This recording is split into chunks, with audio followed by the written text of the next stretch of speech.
નમસ્કાર વિદ્યાર્થી મિત્રો, યુથ એજ્યુકેશનમાં આપ સર્વ વિદ્યાર્થી મિત્રોનું હાર્દિક સ્વાગત કરું છું.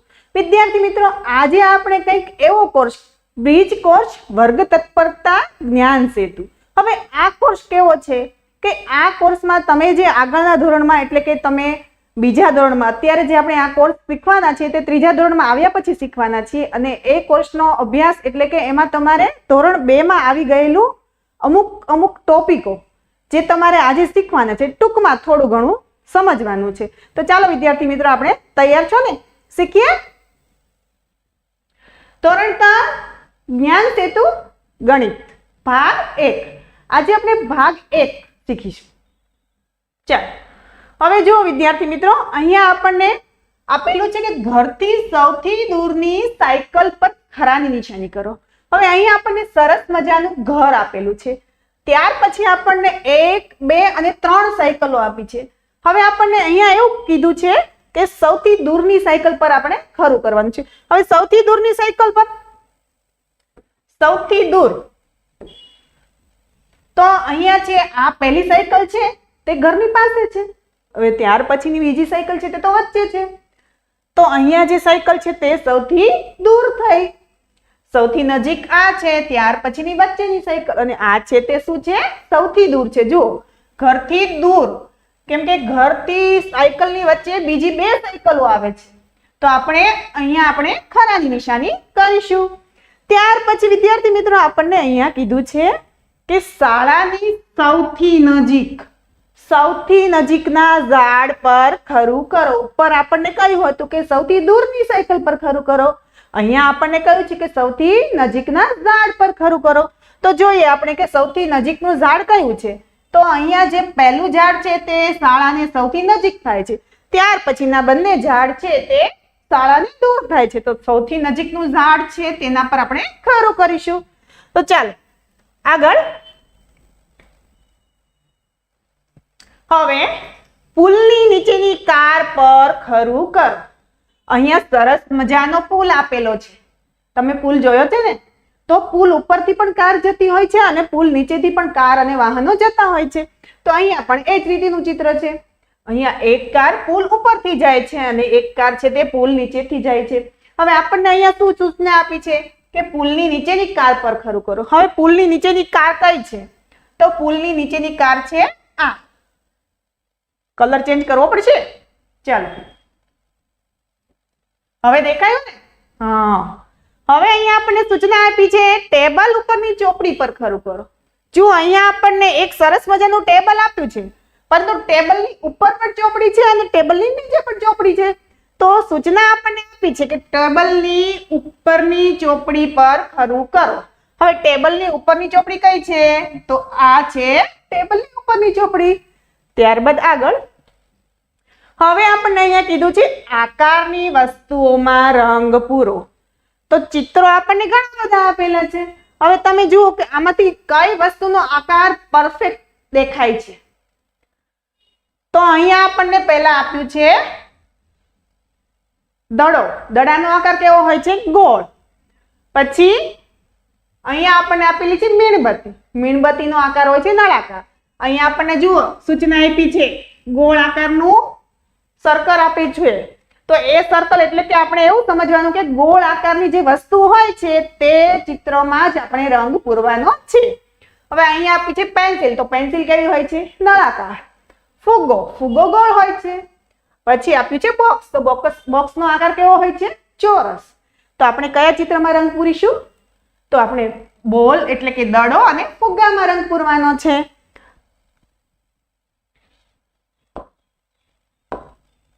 તો ચાલો રંગ પૂરીએ. આપણે બોલમાં રંગ પૂરીશું.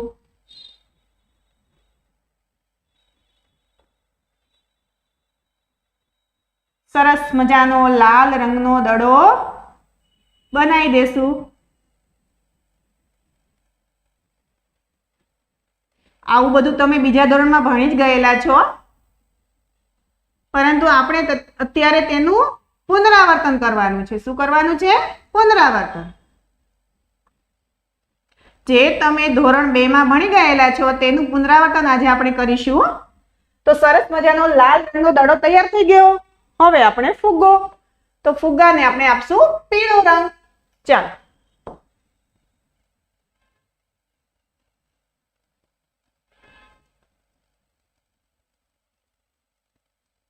આ રીતે સરસ મજાના ગોળ આકારના ચિત્ર પર આપણે રંગ પૂરવાનો છે.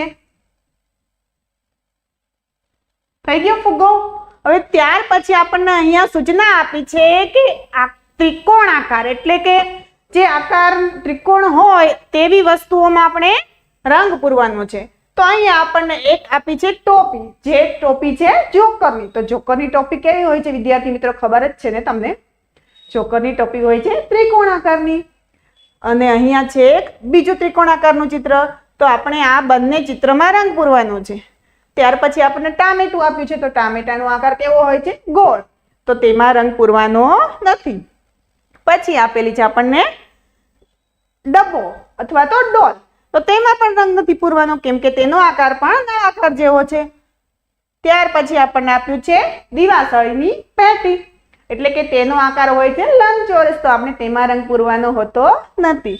આપણે અત્યારે ત્રિકોણ આકારની વસ્તુઓમાં જ રંગ પૂરવાનો છે. તો આપણે સૌથી પહેલા જોકરની ટોપીમાં રંગ પૂરીશું.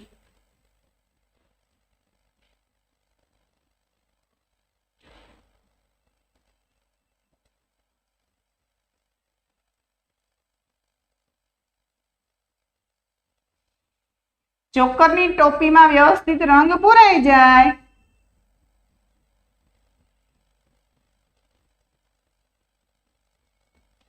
ત્યાર પછી આપણે આ ચિત્રમાં રંગ પૂરીશું. મેં તો પીળો જ કલર લઈ લીધો છે. તમારે જે કલર લેવો હોય તે લઈ શકો છો તમે.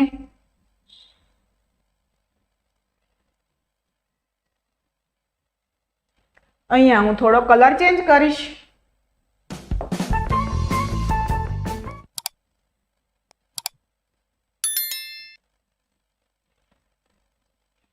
મારો કલર બહુ કે વ્યવસ્થિત થતો નથી, પરંતુ તમારે વ્યવસ્થિત રંગ પૂરવાનો છે. હવે ત્યારબાદ આપણે આગળ ચાલો હવે આપણને અહીંયા કીધું છે આ કયો આકાર છે? આ છે નળાકાર. તો આપણને અહીંયા નળાકાર આકારનું ચિહ્ન આપેલું છે, એટલે આપણે સમજવાનું કે નળાકાર આકારની વસ્તુઓમાં આપણે રંગ પૂરવાનો છે. તો સૌથી પહેલા આપણને જે ચિત્ર આપ્યું છે તે બોક્સનું છે. તેનો આકાર છે ચોરસ. ત્યાર પછી અહીંયા આપણને એક નળાકાર આકારનું ચિત્ર આપેલું છે અને ત્યાર પછી અહીંયા પણ નળાકાર આકારનું ચિત્ર આપ્યું છે. તો આપણે આ બંને આકારમાં રંગ પૂરવાના છે. દિવાસળીની પેટીમાં રંગ પૂરવાનો નથી, કેમ કે તેનો આકાર છે લંબચોરસ. અહીંયા આપણને દડો આપ્યો છે, દડાનો આકાર છે ગોળ. તો તેમાં પણ આપણે રંગ પૂરવાનો નથી. હવે આપણે આગળ જોઈએ. જુઓ, અનુમાન કરો, ગણો અને લખો. હવે વિદ્યાર્થી મિત્રો, તમને એમ થતું હશે કે અનુમાન એટલે શું? અનુમાન તો અહીંયા આપણે એવું અનુમાન કરવાનું છે કે આ જે ચિત્રો આપ્યા છે, જે વસ્તુઓના ચિત્રો છે તે અંદાજે કેટલા હશે. અનુમાન એટલે અંદાજ લગાવવાનો. શું? કોઈ એક અંદાજ લગાવવાનો કે આ આટલા જ બોલ હશે, કે આટલા જ દડા હશે, અથવા તો આટલા જ કમળો હશે. એવી રીતે આપણે અનુમાન કરવાનું છે. તો સૌથી પહેલા અહીંયા આપણને દડાની કેટલી લાઈનો છે? 4. એક લાઈનમાં 4 દડા છે. એવી કેટલી લાઈનો છે? તો 4 છે. તો આપણે એવું અનુમાન લગાવી શકીએ કે ચોકે 16, 15 અથવા 16 દડા હશે. તો અનુમાન કરીને આપણે અહીંયા લખીશું કે 15 દડા. કેટલા? 15 દડા. પછી હવે આપણે પાછી તેની ગણતરી કરીશું કે તે 15 જ છે કે તેના કરતા વધારે છે. તો 1, 2, 3, 4, 5, 6, 7, 8, 9, 10, 11, 12, 13, 14, 15, 16. આ છે 16 દડા. હવે આપણે અનુમાન લગાવ્યું 15 દડાનું. તો 15 ની આજુબાજુમાં જ છે, એટલે અહીંયા આપણે ગણતરી કરીને લખીશું 16 દડા. ઘણીવાર આપણું અનુમાન સાચું પણ પડતું હોય છે અને ઘણીવાર આપણું અનુમાન કરતા એક વસ્તુ વધારે હોય અથવા તો એક વસ્તુ ઓછી હોય છે. એવી જ રીતે અહીંયા કમળ છે, તો આપણે કમળમાં પણ અનુમાન લગાવવાનું છે. હવે કમળમાં એક લાઈનમાં 5 કમળના ફૂલ છે.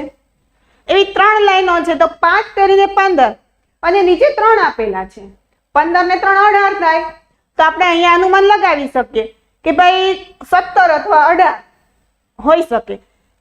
તો આપણે અહીંયા લખીએ કે ભાઈ અહીંયા 17 ફૂલ છે. હવે 17 ફૂલ છે, પરંતુ આપણે ગણીએ ત્યારે કાં તો તે વધારે હોય અથવા તો તે ઓછા હોય, અને ક્યારેક ક્યારેક આપણું અનુમાન સાચું પણ પડે છે.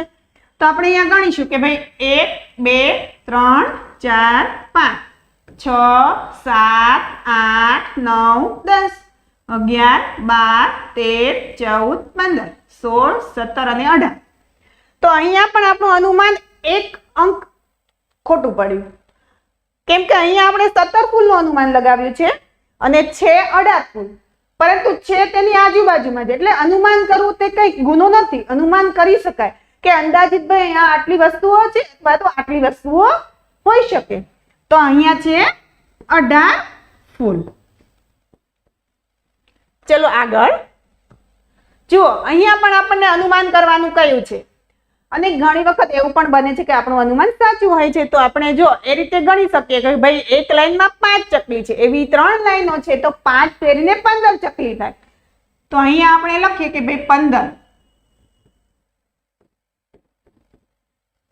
ચકલી. હવે અનુમાન કરીએ અને પછી ગણીશું પાછી સાચી ગણતરી. તો આ છે 5 1 2 3 4 અને 5. નીચે પણ 5 1 2 3 4 5 1 2 3 4 5. તો આપણે 5 નો ઘડિયો શીખી ગયા, 3 નો ઘડિયો શીખી ગયા. 5 ના ઘડિયામાં આપણે જોઈએ છે 5 ગુણ્યા 3, તો 3 લાઈન આપેલી છે અને 5 ચકલીઓ આપેલી છે. 5 ફેરીને કુલ 15 ચકલી થાય. તો આપણું અનુમાન અહીંયા સાચું પડે છે કે 15 ચકલી છે. ત્યાર પછી અહીંયા આપણને સીટી આપેલી છે. તો એ સીટી કેટલી છે અંદાજ લગાવીશું આપણે. તો એક લાઈનમાં 5 સીટી છે અને એવી કુલ 4 લાઈનો છે. તો 5 ચોક 20, 20 અને બીજી 4 એટલે કેટલી થઈ? 24 સીટીઓ થઈ. તો અહીંયા આપણે લખીએ, કદાચ હાલો એ નીચે એક ઓછી આપી છે એટલે આપણે અહીંયા કદાચ અંદાજમાં લગાવી શકીએ કે ભાઈ 25 સીટી છે. પરંતુ જ્યારે આપણે ગણીએ ત્યારે એક ઓછી પણ હોઈ શકે, હોય ને? જેમ કે અહીંયા 24 આપેલી છે, આપણે અંદાજ લગાવીએ 25 નો જ, કેમ કે આપણે એમ જોઈએ કે એક લાઈનમાં 5 સીટી છે, તો એવી 5 લાઈન હશે, તો કદાચ 25 સીટી હોય. હવે અંદાજ લગાવ્યા પછી, અનુમાન લગાવ્યા પછી જે સાચી ગણતરી છે તે કેટલી છે? 24 સીટીની. ત્યાર પછી એવી રીતે આપણને અહીંયા ગોળ રાઉન્ડ આપેલા છે, તે અહીંયા જોઈએ આપણે તો 4 લાઈન એટલે કે એક લાઈનમાં 6 છે, એવી 4 લાઈન છે. તો 6 ના ઘડિયામાં આપણે આગળ ભણી ગયા કે 6 ચોક શું થાય? તો 6 ચોક 24, 24 અને ત્યાર પછી 3 છે તે 24 માં 3 ઉમેરવાના, તો કેટલા થયા? 27. તો 27 ગોળ છે. અનુમાન લગાવ્યું 27 નું. હવે આપણે ચકાસીએ 1 2 3 4 5 6 7 8 9 10 11 12 13 14 15 16 17 18 19 20 21 22 23 24 25 26 27. અનુમાન પણ અહીંયા સાચું પડે છે. તો કેટલા ગોળ છે? 27. આગળ જોઈએ, અહીંયા આપણે જૂથ બનાવવાના છે, જે આપણે બીજા ધોરણમાં શીખી ગયા છે. આપણને ખબર છે આપણે બીજા ધોરણમાં 2 ના જૂથ, 3 ના જૂથ, 5 ના જૂથ એ રીતે જૂથ બનાવેલા છે. અહીંયા પણ આપણને ઘણી બધી સરસ મજાની ચોકલેટો આપી છે અને અહીંયા આપણને 5-5 ના જૂથ બનાવવાના કયા છે. તો અહીંયા આપણે 5 ના જૂથ આ રીતે બનાવીશું. જુઓ, આ 5 ચોકલેટનું એક જૂથ આપણે અહીંયા બનાવી દીધું. હવે બાકી કેટલી રહે? તો અહીંયા બીજું જૂથ પણ બનશે 5 નું. એ જ રીતે આ વધી ગઈ, 5 કરતા વધી ગઈ. ચલો હવે અહીંયા છે, જુઓ આ 3 ને આ 2 5, પાછું એક જૂથ થયું. અહીંયા પણ એક જૂથ બનાવીશું આપણે. સરસ મજાના આવી રીતે બોક્સ કરી અને આપણે જૂથ બનાવીએ ને પછી આપણે તે જૂથને ગણવાના છે. આ 5 ચોકલેટનું એક જૂથ બની ગયું, વળી પાછી 5 ચોકલેટનું એક જૂથ બની ગયું. અહીંયા પણ આપણે 5 ચોકલેટનું એક જૂથ બનાવીશું. અહીંયા પણ 5 ચોકલેટનું એક જૂથ બનાવીશું અને આ પણ 5 ચોકલેટનું એક જૂથ બની ગયું. હવે અહીંયા આપણને પ્રશ્ન પૂછ્યો છે કે ખાલી જગ્યા જૂથ એટલે આપણે એમ સમજવાનું કે અહીંયા કુલ કેટલા જૂથ બન્યા 5 5ના. તો આપણે તે જૂથ ગણીશું. તો 1 2 3 4 5 6 7 8 અને 9 જૂથ બન્યા. 5 5 ચોકલેટના 9 જૂથ બન્યા. તો અહીંયા આપણે જવાબમાં લખીશું 9 જૂથ. હવે આગળ જોઈએ તો અહીંયા જુઓ એક સરસ મજાની નદી ચાલી જાય છે અને તેમાં કેટલા બધા બતકો તરી રહ્યા છે. હવે તે બતકોને આપણે નંબર આપવાના છે કે પહેલું બતક કયું છે, બીજું બતક કયું છે, ત્રીજું કયું છે. આપણે તે રીતે તેને નંબર આપીશું. તો અહીંયા આપણને એક બતકને નંબર આપેલો દેખાય છે. હવે આ બીજા નંબરનું બતક છે આ, તો આપણે તેને નંબર આપીશું અને અહીંયા લખીશું કે ભાઈ બીજું. ત્યાર પછી હવે આ બતક છે તે ત્રીજા નંબરનો છે, પરંતુ ત્રીજો નંબર ક્યાં આપેલો છે અંક? તો આ એ છે અહીંયા. અહીંયા જોડી દીધું. હવે અહીંયા લખીશું ભાઈ ત્રીજું. ત્યાર પછી ચોથા નંબરનું બતક છે આ, તો તેને અહીંયા આપણે જોડીશું. અહીંયા લખીશું ભાઈ ચોથું. ત્યાર પછી આ છે 5મા નંબરનું બતક, તો 5 વડે 5 સાથે તેને જોડીશું. અહીંયા લખીશું 5મું. હવે 6થા નંબરનું બતક આ છે, તો તેને 6 નંબર સાથે જોડવાનું છે. અહીંયા લખવાનું છે 6થું. ત્યાર પછી આવે છે 7મા નંબરનું બતક. અહીંયા લખવાનું છે આપણે 7મું. આ રીતે આપણે બીજા ધોરણમાં નંબર ભાઈ ગાજર ખેંચતા દાદા હોય છે, તો ત્યાર પછી કોણ હોય છે, એના પછી કોણ હોય છે, એવું શીખી ગયેલા છે અને તેને નંબર પણ આપેલા છે. પ્રાણીઓની ગાડી હોય છે, તેમાં પહેલા નંબરમાં કયું પ્રાણી છે, બીજા નંબરમાં કયું પ્રાણી છે, એ જ રીતે અહીંયા આપણે એવી સરસ મજાની એક્ટિવિટી કરીએ છીએ. તો અહીંયા 7 નંબરનું બતક. હવે આવે છે 8 નંબરનું બતક. તો અહીંયા લખીશું 8મું. હવે 9 નંબરનું બતક છે, તો તેને 9 સાથે જોડવાનું છે અને અહીંયા લખવાનું છે 9મું. ત્યાર પછી આ બતક છેલ્લું આવે છે 10 નંબરમાં, તો તેને તેની સાથે જોડીશું.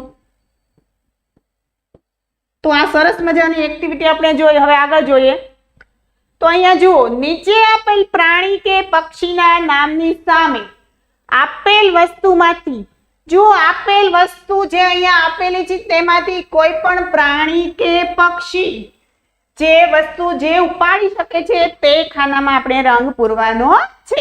હવે અહીંયા આપણને પહેલું નામ આપ્યું છે ચકલીનું. તો ચકલી આમાંથી કઈ વસ્તુ ઉપાડી શકે? ચકલી છે તે ખૂબ નાનું પંખી છે, આપણને ખબર છે. તો તે શું કરી શકે? તો તે સાવ હળવી એટલે કે સાવ ઓછા વજનવાળી વસ્તુ ઉપાડી શકે. તો અહીંયા આપણને પહેલું આપ્યું છે પાન, પછી આપ્યું છે થેલી, પછી છે કેળું અને પછી છે પીછું. તો આપણને ખબર છે કે ભાઈ ચકલી માળો બનાવવા માટે પાન, ઝાડના પાન, રૂ, દોરા એવી બધી વસ્તુઓ તે શું કરે છે? સળીઓ, તણખલા એવું બધું ચાંચમાં લઈ અને તે પોતાનો માળો બનાવે છે. પરંતુ તે માળો કેવી વસ્તુથી બનાવે છે? સાવ હળવી વસ્તુથી. તો અહીંયા પણ આપણે જોઈએ કે આમાંથી જે ચિત્રો આપેલા છે તેમાંથી સૌથી હળવી વસ્તુ કઈ છે? તો આપણને ખબર છે કે સૌથી હળવી વસ્તુ છે આ પાન. તો તેમાં તમારે રંગ પૂરવાનો છે. પાન છે, આ પાન વાળું બોક્સ આપેલું છે તેની અંદર તમારે શું કરવાનું છે? રંગ પૂરવાનો છે. ચાલો અહીં આપણે રંગ પૂરીશું.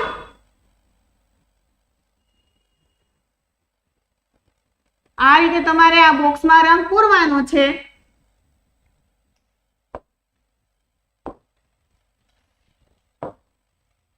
કલર ફરી ગયો. ચાલો આ બોક્સમાં તમારે સરસ મજાનો રંગ પૂરવાનો. ત્યાર પછી નીચે જોઈશું આપણે. તો નીચે આપણને ઊંટનું નામ આપેલું છે. ઊંટ છે એક પ્રાણી છે અને તે ખૂબ મોટું હોય છે. તે શું કરે છે તો તે વજનવાળી વસ્તુઓ ઉચકી શકે છે. આપણને ખબર છે કે ઊંટના ઉપર માણસો પણ બેસે છે અને એ બધો સામાન પણ ઊંટ ફેરવે છે. તો અહીંયા આપણને વજનવાળી વસ્તુઓ કઈ આપેલી છે તો સૌથી પહેલી આપી છે થેલી. તો એ સાવ હળવી હોય છે, કેળા પણ હળવા હોય છે. વજનવાળી વસ્તુમાં કઈ આવશે તો અહીંયા આપણને લાકડાઓ આપેલા છે.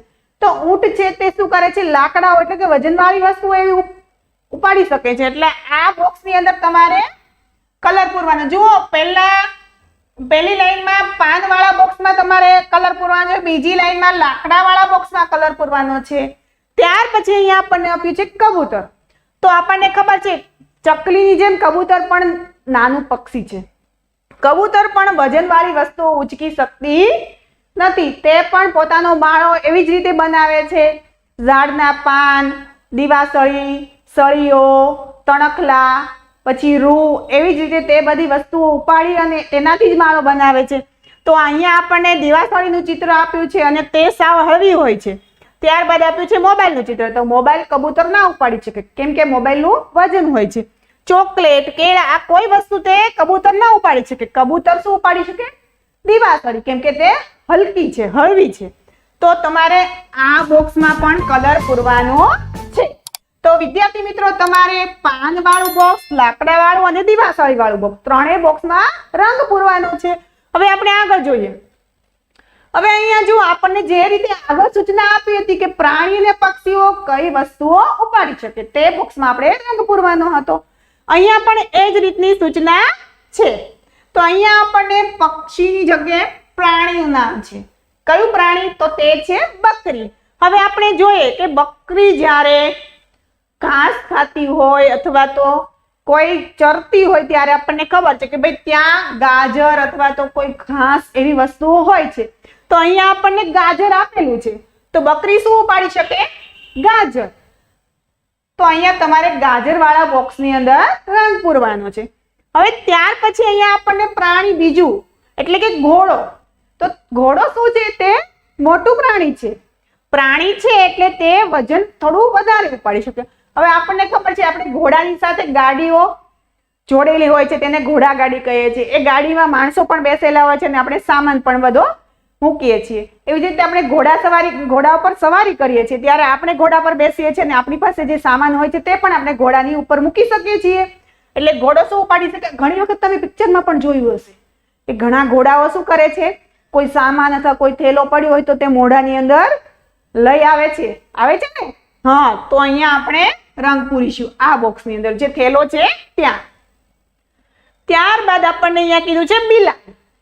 હવે આપણને ખબર છે બિલાડી છે તે નાનું પ્રાણી છે. તે ખૂબ ભારે વસ્તુ ઉપાડી શકતું નથી. હવે બિલાડી ભારે વસ્તુ ના ઉપાડી શકે પરંતુ તે હળવી વસ્તુ તો ઉપાડી શકે ને.